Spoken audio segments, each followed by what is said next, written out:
Kremlin membantah laporan media-media barat mengenai percakapan telepon antara Presiden terpilih Amerika Serikat Donald Trump dan Presiden Rusia Vladimir Putin. Kremlin menyebut informasi media barat tersebut adalah hoax dan tidak berdasar fakta di lapangan. Demikian penegasan juru bicara Kremlin Dmitry Peskov dilansir kantor berita Rusia 12 November. Tidak ada percakapan, katanya. Ini sama sekali tidak benar, ini murni fiksi, tegas Peskov. Ia menggambarkan laporan media barat tentang dugaan percakapan telepon tersebut sebagai contoh paling luar biasa dari kualitas informasi yang dipublikasikan saat ini, terkadang bahkan oleh media yang cukup disegani. Media Amerika Serikat sebelumnya melaporkan bahwa Putin dan Trump telah membahas situasi di Ukraina dan perdamaian di benua Eropa lewat percakapan telepon. Panggilan telepon terakhir Putin-Trump yang dilaporkan di situs web Kremlin terjadi pada Juli 2020, di akhir masa jabatan pertama Trump.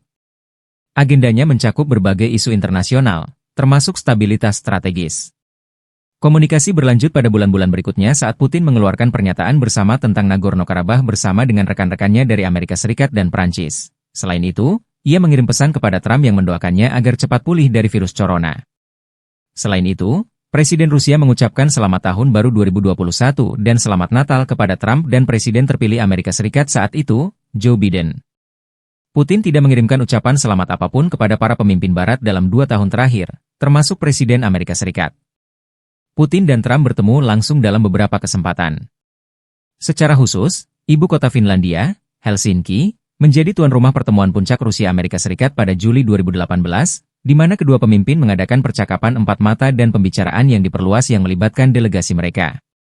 Musim panas ini, Presiden Putin menyebutkan bahwa Presiden Biden mengiriminya surat mengenai Ukraina. Presiden Rusia menanggapi secara tertulis dengan menyatakan bahwa untuk mengakhiri kegiatan militer, Washington perlu berhenti menyediakan senjata ke Kiev, dan setelah itu dilakukan, konflik akan berakhir di paling lambat dalam 2 hingga 3 bulan. Putin tidak menyebutkan kapan pertukaran surat itu terjadi, tetapi dilihat dari konteksnya, kemungkinan besar terjadi selama operasi militer khusus Rusia.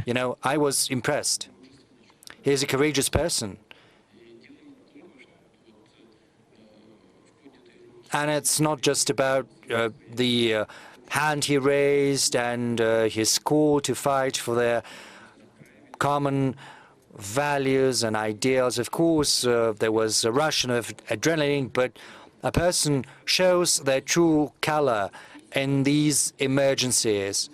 And this is precisely one of those cases, and I think he acquitted himself admirably in a valiant fashion as a man.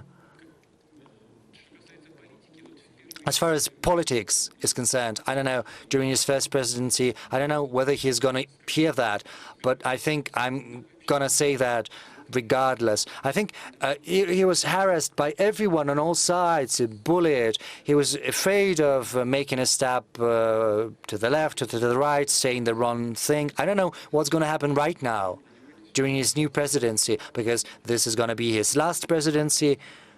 Whatever he does, it's up to him to decide.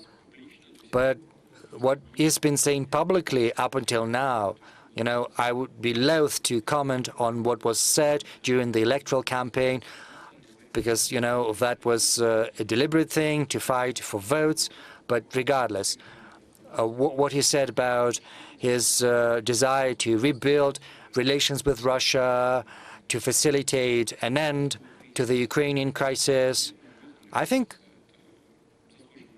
this deserves attention, at the very least, and I would like to take this opportunity to offer my congratulations on his election as President of the United States.